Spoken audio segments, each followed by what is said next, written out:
Good afternoon, and welcome to the A-rated School District of Palm Beach County.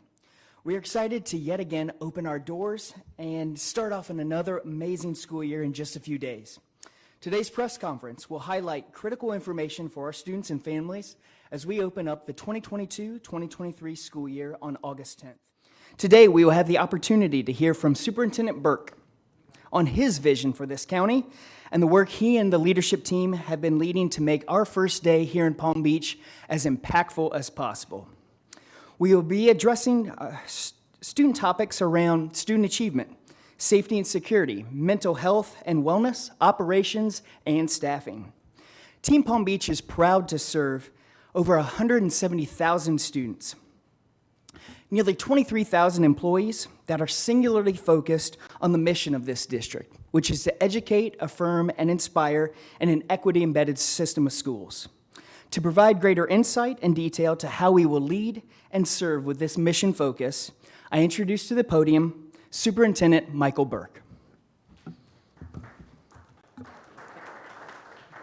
All right, good afternoon. I hope everyone had a nice summer. You know, there's a common misconception that we shut this place down in the summer and we take the summer off with the kids, but that is far from the case. We have been busy working to gear up for a new school year, and we are excited to welcome our students back on August 10th. You know, the school district has been doing this since 1909. That's well over 100 years, and it's taught us a few things. You know, the last few years presented some challenges with the pandemic, but we worked through all of those together as a team, and we finished last school year on a real high note. After a 2-year hiatus from district grades being assigned, the Florida Department of Education did present grades to us, and we were very pleased to remain an A-rated district. That is a significant accomplishment. There are only 2 A-rated large urban school districts in the state. There's only 14 of the 67 districts statewide that are A-rated. So we're very proud of that, and we're excited to start this new year with being able to really offer all of our students everything, you know, from academics to sports to clubs, you name it. Everything will be in full gear. That said, there's still work that remains to be done on the academic front. You know, the COVID-19 pandemic did have an impact. There's unfinished learning, and we're going to have plenty of work to do. Fortunately, we have the benefit of federal ESSER funds, and those dollars are available to us for 2 more years, and that's allowing us to do several things, including enhanced summer school programs, tutorial programs, homework assistance, specialized teaching positions, a variety of initiatives that you'll hear more about from our Chief Academic Officer, Dr. Glenda Sheffield, later. On the safety and security, I know that's top of mind for all of us with what's played out in recent months. In Palm Beach County, school security is always our top priority, but we have been able to do things as we always are striving to continuously improve. We've added some additional measures to help further harden our campuses. And you're going to hear more from Chief Sarah Mooney in a little bit, but I just wanted to highlight that we have implemented a new hard panic button that'll be in all of our schools on August 10th, that every employee will have a card on their lanyard that has that access, and when that's triggered, it calls in the cavalry. It's connected to 911, and everyone is will come to the crisis, and our officers are trained to take out the threat. They're not advised to stand down and wait for backup. They go straight to the assailant. On the construction side, the facilities management, we've been busy. We take advantages of the breaks in the school year to do work that would otherwise maybe be disruptive to the classroom environment. So there's a lot of work playing out across our campuses. You know, that means new roofs, new HVAC systems, new chiller systems, paving, you know, parking lots, IT infrastructure, you name it. We've also been busy wrapping up a brand new school. Our 180th new school is Blue Lake Elementary down in Boca Raton. That'll open on August 10th, and I've been down there. The facility is amazing. We've got 2 more schools in the pipeline that'll open the following year, so we'll tell you more about those next year.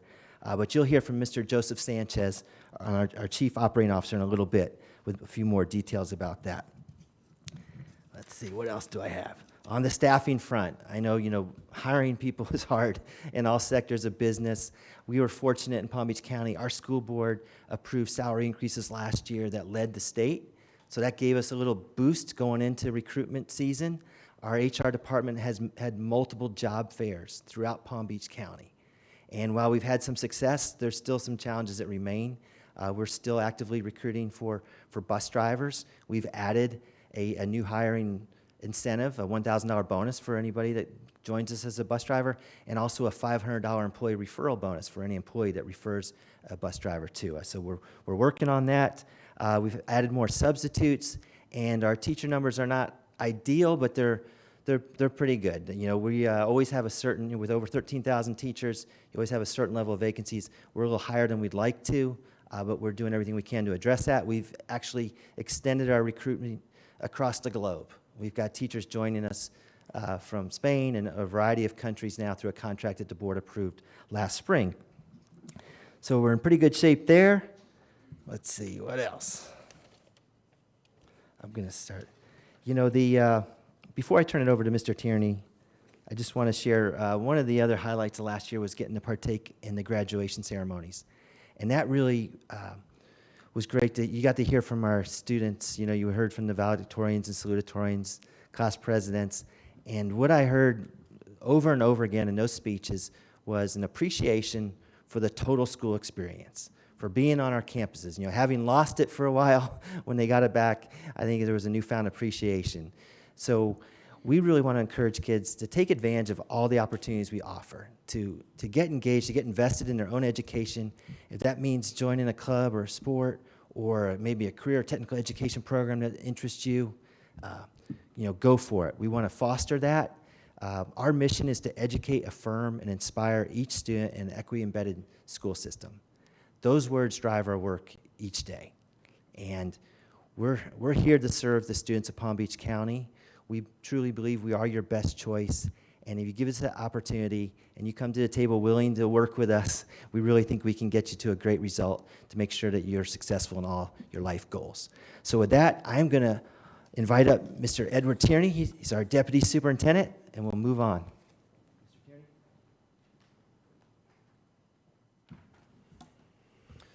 Good afternoon, ladies and gentlemen. My name is Ed Tierney. I'm the Deputy Superintendent, Chief of Schools. I'm pleased to be here. We're going to talk about some of the things we'll see in schools in this upcoming academic year. So we revamped our scheduling system in order to get as many students as possible enrolled in advanced coursework. We took a very hard look at the admission requirements for the college and universities in the state of Florida, and then back-mapped our scheduling system in order to get as many students as possible enrolled in those courses. So we look forward to seeing our students succeed in this rigorous academic track, and of course we're prepared to support them on that journey. Supporting students will once again be a focus of the school year. We're going to look to extend opportunities to learn for all of our students, elementary, middle, and high school. Paper.com is an example that we used last year with great success with the online tutoring 24/7 for math, but we are going to look to extend opportunities to learn for all of our students, elementary through high school, as this year progresses. Since May 1st, we've hired 20 new principals. We've had some existing principals willing to take on new leadership challenges, and we're grateful to them. We have a lot of assistant principals now finally having the opportunity to sit in the principal chair. So we think we hired tremendous talent for that position this summer, and we look forward to watching them do great things for their students, their schools, and their communities. We've had some questions about the implementation of the Parents' Bill of Rights and what that will look like in the school district of Palm Beach County, so I'm going to address that. We're in full compliance with the law. Within the confines of that law, we're going to execute the district's mission to educate, affirm, and aspire every one of our students in an equity-embedded system. And we are going to ensure that all of our students are educated in a warm, caring, and supportive environment. We do not anticipate seismic changes in education because of this legislation. Our teachers have done and will continue to do an outstanding job of teaching the standards in an age-appropriate manner and facilitating discussions in a manner that causes students to think. That sentiment is codified in our agreement with the Classroom Teachers Association. It was reinforced in a bulletin sent out to July, but most important, it was evident in the results that we just received over the summer that Superintendent Burke referenced. 67 counties in the state of Florida, there were 14 A's. Palm Beach County is one of them. 7 large urban districts in the state of Florida, there were 2 A's. Palm Beach County is one of them. So we are proud and grateful of our teachers for doing an outstanding job of teaching the standards, and they will continue to do so. We've reviewed our instructional materials and are in compliance with the law. We've reviewed almost countless books in the media center and compliance there as well, with just a small handful of books being moved to an intermediate section of some of the libraries. And with that, I'm going to call up our Chief Academic Officer, Dr. Glenda Sheffield.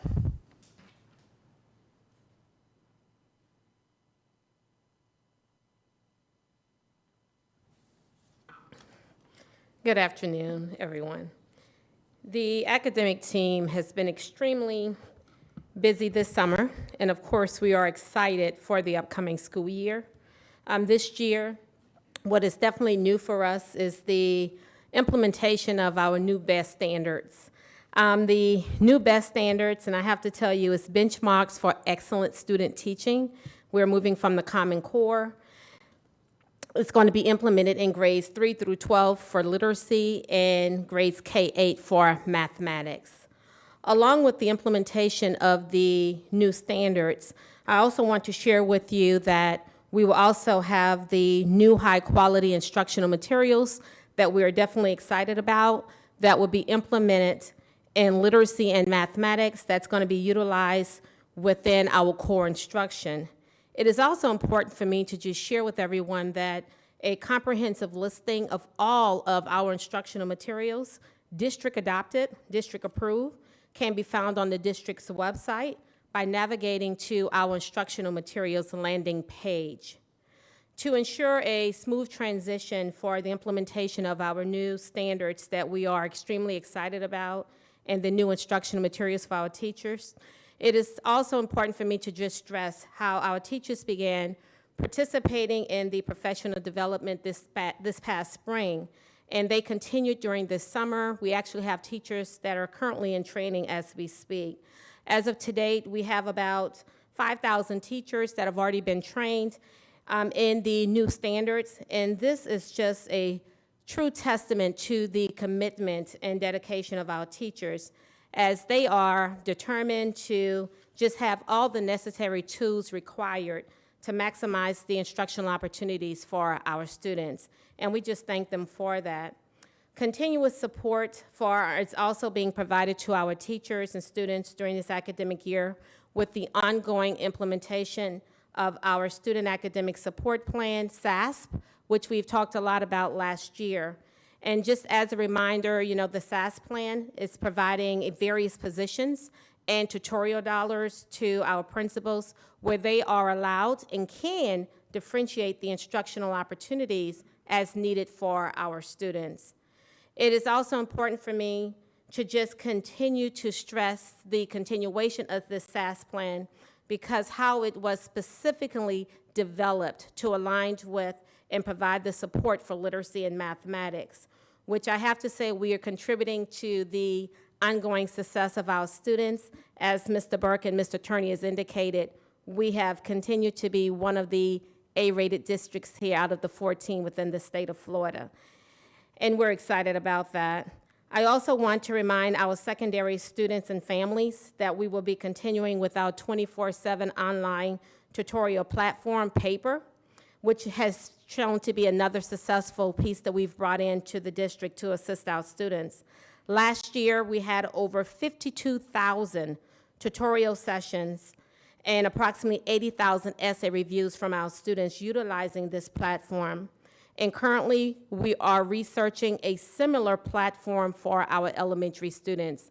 Of course, it will look different than what the 24/7 online platform, Paper, is looking like for our secondary students. This year, the district is also excited to announce that we'll be bringing back our annual Showcase of Schools. This event will take place at the South Florida Fairgrounds on October the 18th. In closing, I just want to welcome back our awesome teachers and phenomenal students. The academic team is here to support our teachers and students as we are maximizing the instructional opportunities for our students, as it is our core to why we exist. So at this time, I'll introduce our Chief Equity Officer, Mr. Oswald. Thank you, Dr. Sheffield, and good afternoon, everyone, and Happy New Year. First, I want to talk about, in particular, now that we're in the endemic phase of COVID, some changes and some practices that will be in place and those that will no longer be in place. So first, let's talk about what will remain in place. Face coverings remain optional for both employees and for our students. Obviously, we're going to continue to encourage frequent hand washing and good personal hygiene. And we will also continue to test symptomatic students in our clinic if parents provide permission. If students do test positive, they will be sent home for 5 days in alignment with Department of Health and CDC guidelines. We will also be offering flu testing. As we know, a lot of these symptoms manifest themselves similarly, so we will offer flu testing as well in our school clinic, again, with parent permission. Practices that will no longer be utilized for students or employees this upcoming year is the reporting of positive COVID-19 cases to the district. In addition, the district will no longer keep the COVID-19 dashboard up and running. And in addition, we will no longer be doing parent callouts when a positive COVID case is reported to a school center. And lastly, the test and know strategy will also no longer be utilized this upcoming school year. And again, this is as we enter into the endemic phase of COVID. I want to shift now to the Parent Bill of Rights. You heard it referenced earlier by Mr. Tierney. There's also some significant requirements in this particular bill or statute now regarding consent for health services. And we have to have clear consent from our parents when it comes to health services, screenings, and emergency care. So on our new and student registration form, and up here you're going to see an example of this. So parents and guardians that are watching at home, put this on your to-do list. We need this form back for each and every student this year because there's some new requirements required with this statute.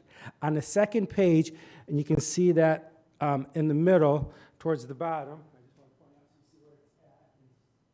under health information, parents need to mark a yes or a no for consent to any of the screenings for dental, for vision, all of those screenings that we do in various grades throughout the school year. Parents have to mark yes or no.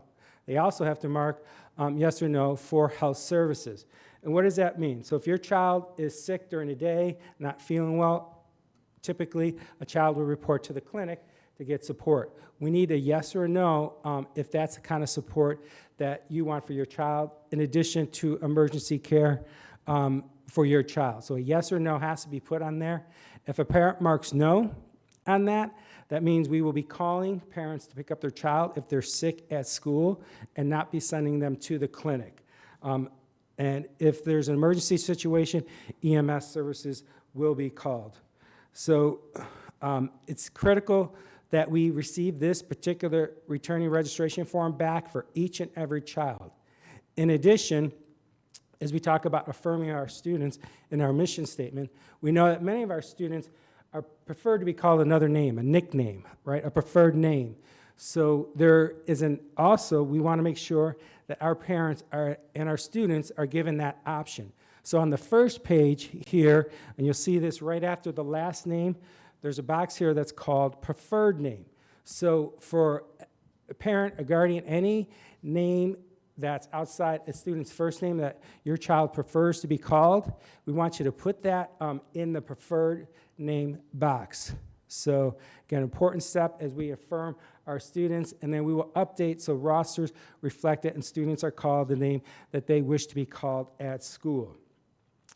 And lastly, this is a fantastic time to make sure you're updating any email addresses, phone numbers, the district gets kickback, many of those that are not updated. It's critically important that we have the most updated information for your children on our campuses. So for your back to school shopping list, write down, I need to fill out the new and student registration form and make sure we get this back for every one of your children. Also on the last page, make sure you sign it, because if you don't sign it, we're going to be calling you to come in and sign that. Lastly, when we talk about the wellness of our students, we saw an increase in need of services when it came to mental health and behavioral health supports on our school campuses. And I'm pleased to say that here in the school district of Palm Beach County, we are set up for success. We saw a big increase, and I think the statistics show 70% of schools across the nation saw an increase in need of support. We're in a position to provide a lot of support for our kids. And I want to talk briefly, so if you're a parent or guardian at home and your child has been having some struggles, you need additional support, there are services on our campuses. You all know we have had our school counselors, our school psychologists. Thanks to the referendum, we were able to add more of those on our school campuses. But also what we added a few years ago, and this again, thanks to the referendum, we added a behavioral health professional on every one of our school campuses. And they are being utilized. And just to kind of give you a scope of what the impact that they've had, we've had about 250,000 school counseling sessions by our behavioral health professionals on our schools. So those are on every one of our school campuses. And the majority of our school campuses also have what we call a co-located agency. So the school district partners with many community partners here in the community, and we have, in particular, approximately 10 agreements where the agency that provides mental and behavioral health supports are housed right on our school campus. Those are also being utilized. In fact, we're expanding that this upcoming school year because of the increase in demand. And just to give you an idea, we had close to 35,000 sessions being provided to close to 3,300 students last school year.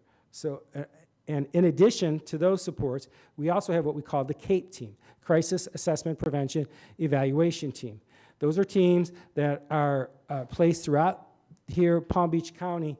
Those are a resource for our schools, so for students in the middle of a crisis, that they can call on to get additional help and support, whether that's de-escalation, assessing a student in the middle of that crisis to provide that on-demand support. So we have that.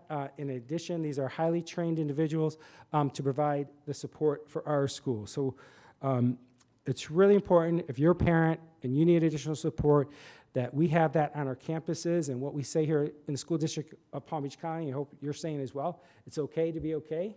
It's okay to not be okay. And it's okay to ask for help. And clearly our numbers are showing that more and more kids are coming out for help. So at this time, we're going to bring up our Chief of School of Police, Chief Mooney. She's going to be talking to you about some important, we work very closely together on a lot of projects, but in particular, she can talk to you about zero tolerance and some of the challenges that we saw last year and the consequences when students bring things on our school campuses that they shouldn't. So at this time, Chief of our School Police, Mooney.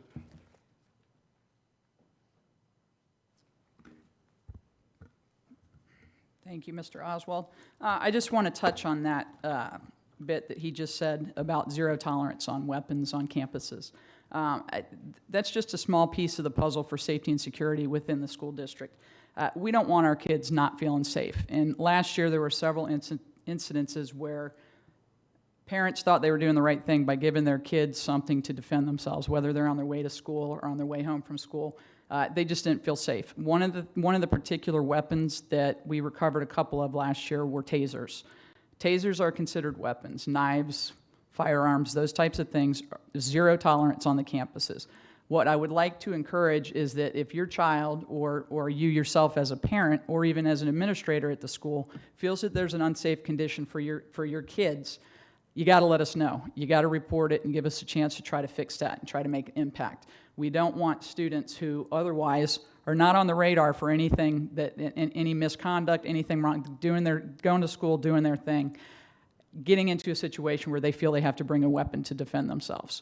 That can end up with criminal charges against a student in certain cases, or it could be an administrative thing where they might end up getting expelled. We don't want to put our students in those positions. We want to be here to help. We have plenty of people that are available to facilitate making them safer on campuses, and we have the opportunity to change certain environmental conditions if we know about them. So I just want to put that out there, that there is a zero tolerance on weapons, and we want to help be a resolution to that, not to be the enforcers of that.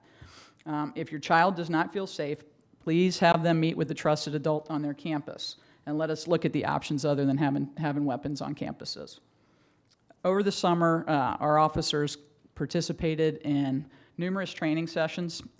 One of the things that they did was collaborate with other jurisdictions where they did some joint training on active assailant drills in our schools. We had other local law enforcement jurisdictions that also utilized the schools over the summer to participate in drills. There was training in conjunction with the FBI over the summer that we offered not only to our officers but to some of the administrators and staff throughout the district that focused on behavioral threat assessments and violence in the schools, how we can recognize that and how we can act on that.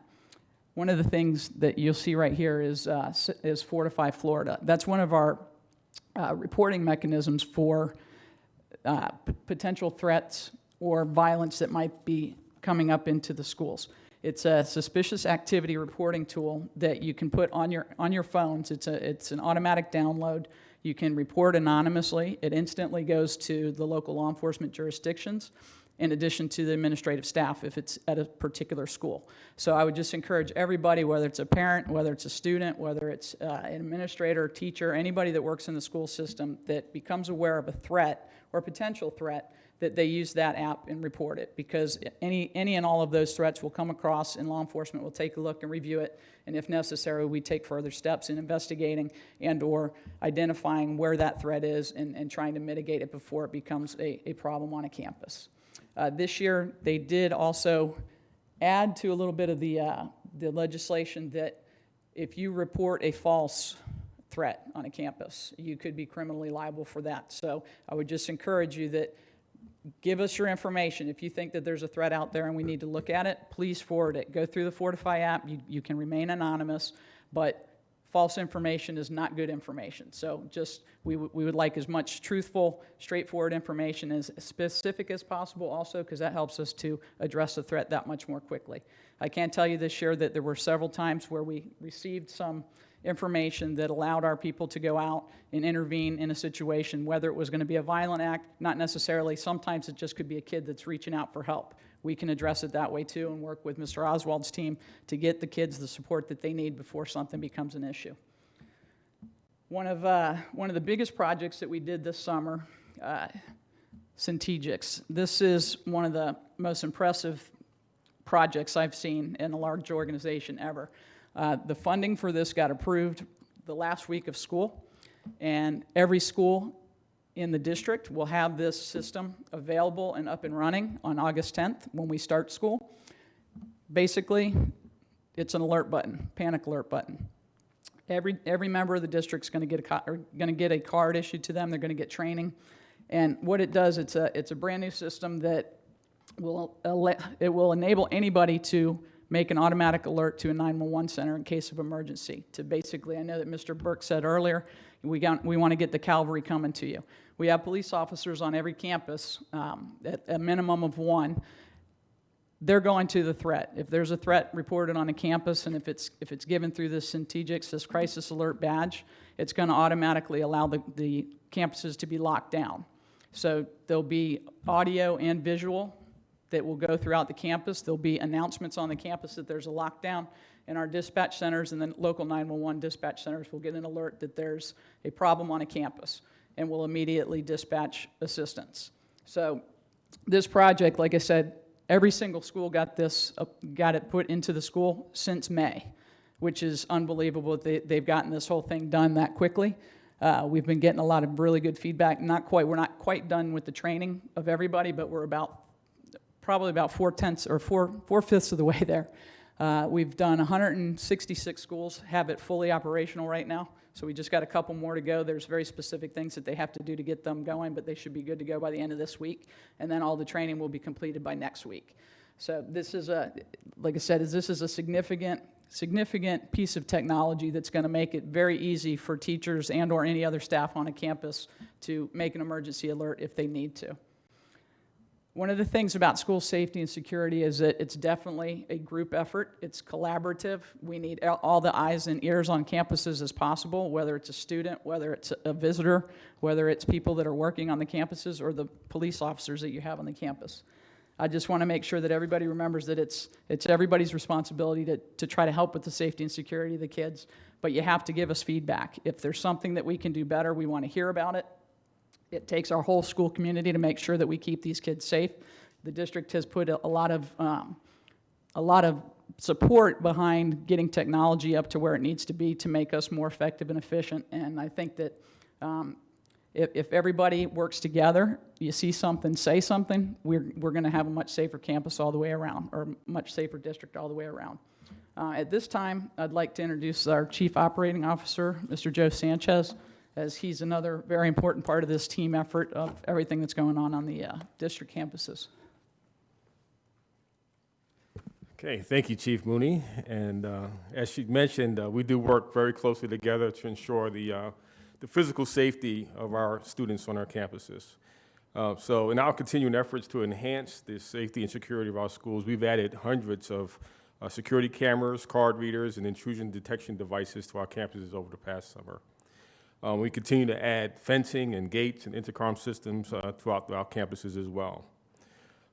Shifting to the transportation side, because I know a lot of people have questions about transportation. So last year we did struggle significantly with some bus driver shortages, and while we're still short, we have made some significant improvements in that area. We've been recruiting in full force. We have job fairs every single week. We're very thankful to the state and to our board for raising our salaries to $17.33 as a starting salary for bus drivers, and also all bus drivers got a $2.25 an hour raise, which has helped us significantly as well. Also, our routers have been very busy. Our people that do the routing of the buses, we've significantly reduced the number of routes by over 100, so that's going to help us out tremendously. Just last week, on July 27th, we've had our bid day. And while we had some routes that were not picked up by bus drivers, we know that we're going to have those covered by either by office staff and mechanics who have CDL licenses, and we also have some private providers that are going to be helping us out as well. But we are still looking for about 80 more bus drivers that we're looking to hire, and this is in order to decrease our reliance upon our office staff and our vendors, and that's going to help us save some money. And to that effect, as Mr. Burke said earlier, we have these incentives. So we have a $1,000 hiring sign-on incentive bonus for anybody who wants to become a bus driver.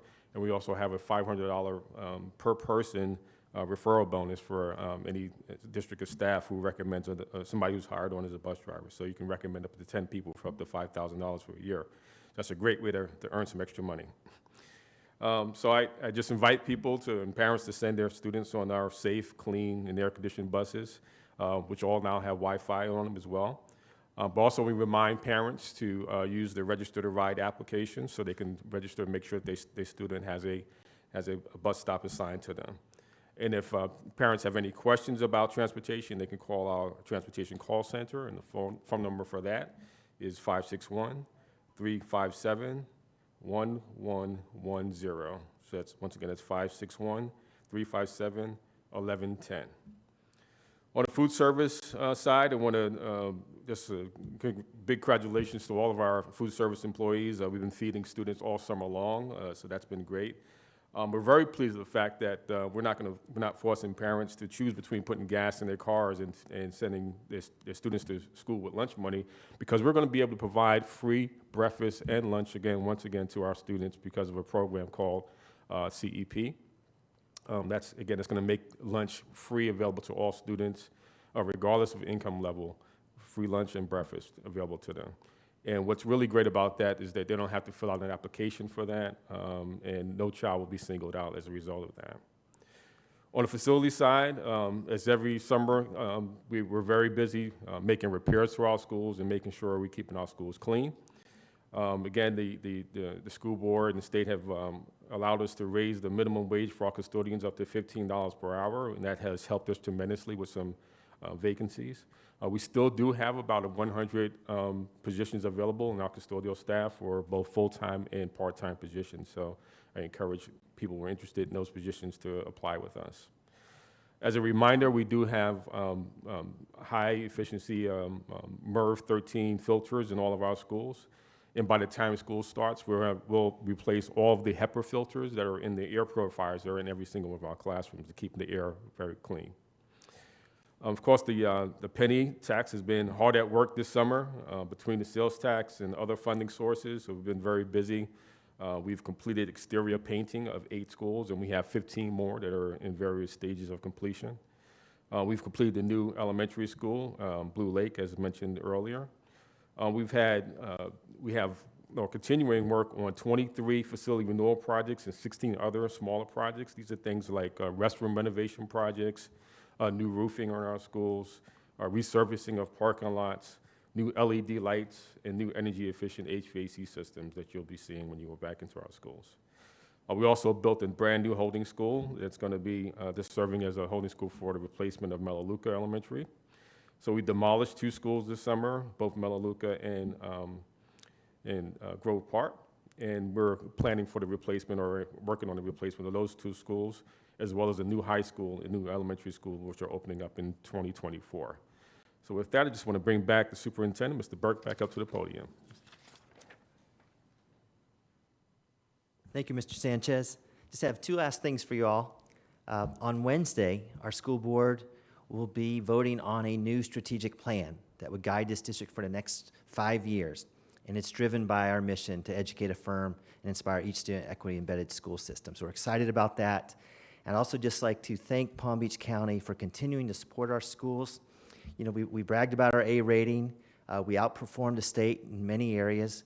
We offer a wide array of programs, over 300 choice and career and technical education programs, and that's made possible by the great support we get from our community.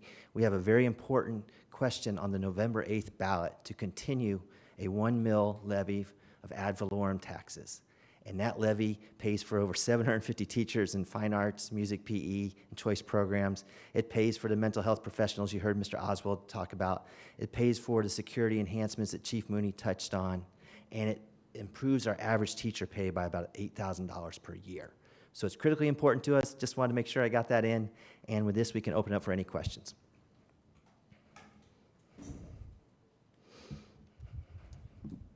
Hello? Hey, Yes. can you hear me okay? Yes, thanks. Okay, Catherine Coco with the Palm Beach Post. We touched on vacancies for school bus drivers. We touched on vacancies for maintenance workers. What about teachers? How many teachers do you need to hire? Over 400. Okay, out of the And- 13,000 full. Right.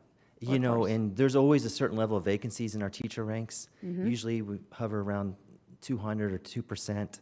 We're a little higher than that going into the school year. So it's, you know, we're trying to remedy to that. We have tried to bolster our substitute pool in case, you know, we start the school year and we're not ideally staffed, but we're working through that now. How are you bolstering the substitute pool? Well, the school board increased the pay. That's also up, depending on your credentials, that's around $17 an hour. Depends on if they have a, you know, bachelor's degree or AA degree. But that pay increase has helped. And I think also just kind of getting to this endemic phase of things, I'm hoping to see more of our subs come back. A lot of our substitutes are retired teachers, and they are apprehensive about returning to the classroom in the height of COVID. Excellent, thank you. Thank you.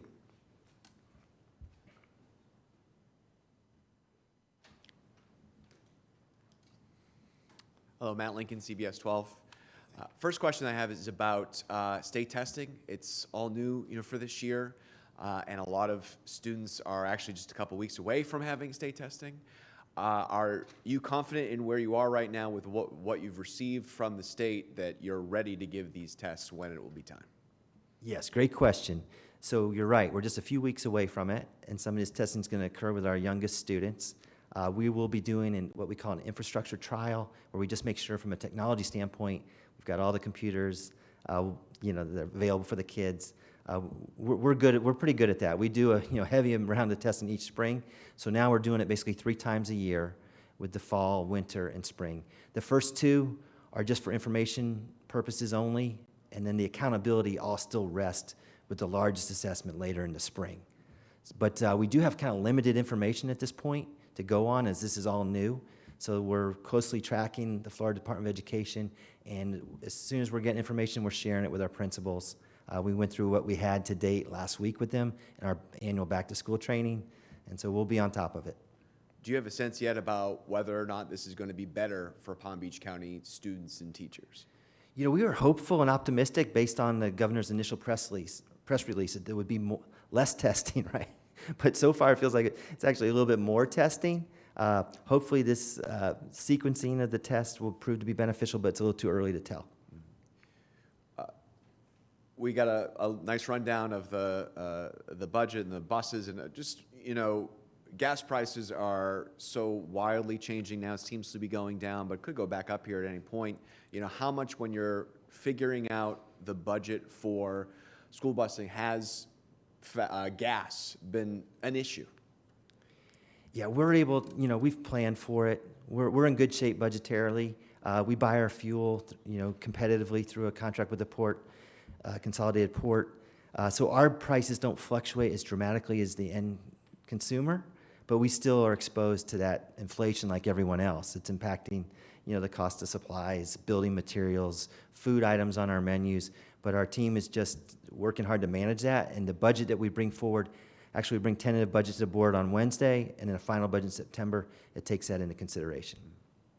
Talking about budget, this year's state budget allocated more money towards safe schools, and we kind of went through a little bit about the changes in safety this year. Can you break down where that safe schools money is going? So in Palm Beach County, we spend well beyond the state funding provided. It's always been that way. So really, the things that we're doing in Palm Beach County are driven more by kind of local choices and local priorities, including the referendum. We've gone well beyond just the one officer in every school. You heard about the strategic system, the fortifying our campuses, and so really it all contributes to that goal, but most of the money is coming from local initiatives.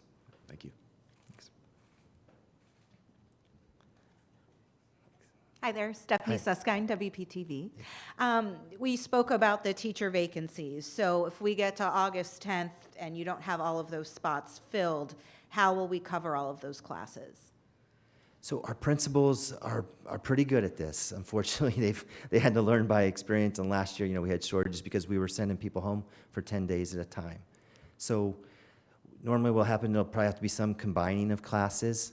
We also probably have to tap some district specialists to return to classrooms temporarily, and we're going to work through that. Mr. Tierney's been meeting with the principal supervisors, and we'll be there to support our schools, and we'll work through it and continue to recruit and bring in more teachers as fast as possible. And how can you continue the recruiting efforts? We hear teachers leaving, not just Palm Beach County, but statewide because of pay, because of the culture wars that are kind of descending on our schools. So what's your message to your current teachers and prospective teachers as you try to balance that out? So we have our Teacher Fest tomorrow where we'll welcome 600 new teachers, and we'll have a chance to give them a direct message. But really, I'm going to point out that Palm Beach County is the best place to work. Thanks to the referendum, thanks to a variety of things, I think teachers are well supported here, and that we do everything within our control to welcome them and hopefully retain them. Compensation is obviously a big part of it. Last year, our board gave the largest raise in the state. We'll be negotiating a new raise for the upcoming school year. So that helps. We are combating, the cost of living in Palm Beach County and inflation. That's something everyone's having to deal with. But I think our teachers will see the value in joining Team Palm Beach. Our benefit package, when they look at the health insurance and if they have dependents, our board is very generous in terms of helping cover some of the costs of those dependents. So there's a list of things, but it's an ongoing challenge. I think, we're seeing across the nation fewer college kids go into professions. Some schools are actually closing out their teacher programs. And so we're also going to have to start looking at alternative paths. Is there ways for people that may have been a psychology major, communications, or an engineer that would like to teach math? And we're going to have to continue to work to see how we can maybe open up those pipelines. And the other thing we're looking into is growing our own teachers. We have staff, often it happens where someone starts as a teacher's aide, a paraprofessional or an academic tutor, and they become interested in becoming a teacher, and they'll go back to school at night, work towards that. They have to incur some costs to take exams. They have to do an internship that's unpaid. We're going to be looking at how we can remove some of those obstacles and try to open up that pipeline within our county to find people who already live here and work here and are interested in becoming teachers. And then real quickly, do you know where we stand on police officer vacancies? Well, we have got some contracts going to the board on Wednesday that will augment our force by 45 officers, 20 through the sheriff, 25 across about 7 or 8 other agencies, and that's while we continue to recruit for about 75 more officers. Okay, thank you. All right, thank you. Hi, Jade Jarvis from WPBF. My question is about the Centegics program. I know that it was implemented in a very quick amount of time, funding approved at the end of the school year, and now it's going to be in schools on August 10th. But how long has this been in the works? How long have you been planning to, hopefully have this in schools? This started in the spring, shortly before Chief Mooney's arrival. I had reached out to this vendor. I'd seen it used successfully in Martin County and in Lee County schools.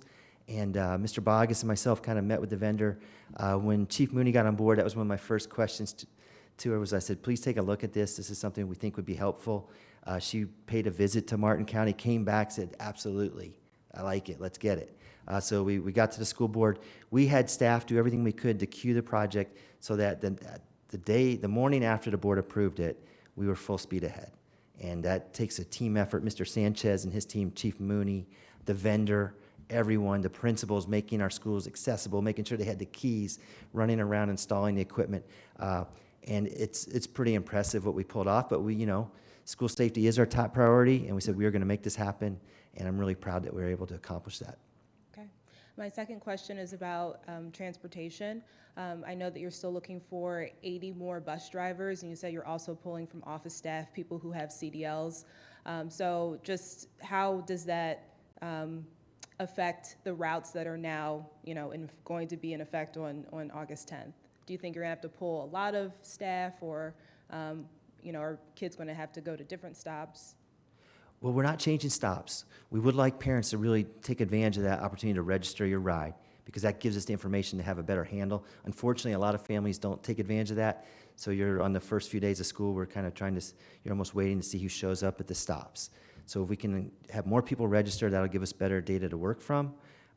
Mr. Sanchez has kind of put these contingency plans in place to redirect staff as needed. That's not the ideal. So we will continue to recruit heavily. We've been reaching out to retired bus drivers to see if they have any interest in coming back, and we're having some success there. But I think hopefully through this press conference and the increased salary, and maybe if we're looking at some flexibility, we could offer drivers around their scheduling to maybe make it more attractive to them. Okay, thank you. Thank you. Andrew from Channel 12, how are you? So last week we reported on it, the feds in the state going back and forth. Feds say expanded Title IX, transgender students deserve some protections. The state says, schools, you need to ignore that. Where does the Palm Beach County School District fall on that? So we're monitoring that closely. There's a State Board of Education meeting, I believe, coming up on August 17th. But at this point, we're in compliance with the federal requirements. It hasn't prompted us to change our course of action, and we don't see our funding in jeopardy. As far as the parental rights bill, has any curriculum actually changed because of that in the school district? Not really curriculum, no. There's been a few materials that we're now going to have to restrict access to from K-3 students, a couple of books that were in our classrooms that will now be in the library. But as Mr. Tierney explained, we've gone through a lot of process to review all of our curriculum. But at the end of the day, there's not really a seismic change, as he put it. Really, what the message is that there's got to be we're emphasizing to the teacher's role that they are there to facilitate the conversation, to teach on the standards, and not to try to impose any personal viewpoint. And unfortunately, that's what they've been accused of in the media and with the legislation, that we are out there indoctrinating students. That's not really the case, but we're going to just have make sure that we are compliant, that that we get that message out to our teachers. That will be part of the back-to-school training. I know teachers are apprehensive. There's some anxiety around that because everyone's afraid they're going to get sued. But we're trying, I think the more that we've broken it down and provided that guidance, that you kind of come to the conclusion that, this isn't really going to have a huge impact or dramatically change what we're doing. It's what we're already doing, and there's a few things we just have to be very careful of, particularly around grades K through 3. Sure. The veterans now, it's easier for veterans to become teachers. Have you guys hired any teachers that are veterans under this new law that recently became law? Not under the new law. We're always welcoming veterans. We have a veterans preference. We'd love to hire veterans, but we're under new law. We're awaiting guidance from the Florida Department of Education, and we need to learn more about that because we have some standards. We want to make sure our teachers are qualified. We don't want to hire people just for the sake of having a body in the classroom. We want to make sure they're qualified and capable. Cool. Thanks. All right, thank you. All right. Well, we greatly appreciate your time and attention this morning. This is going to be an exciting school year. It feels like it's nice to be in the endemic stage, right? Knock on wood. And our focus is, I look back at last year's conference, I had a mask on, and 90% of the questions were about COVID. And it feels good to be back to talking about how are we going to go about educating our kids, affirming them, and inspiring them. And we're committed to that, and I look forward to working with you all throughout the year. So thank you.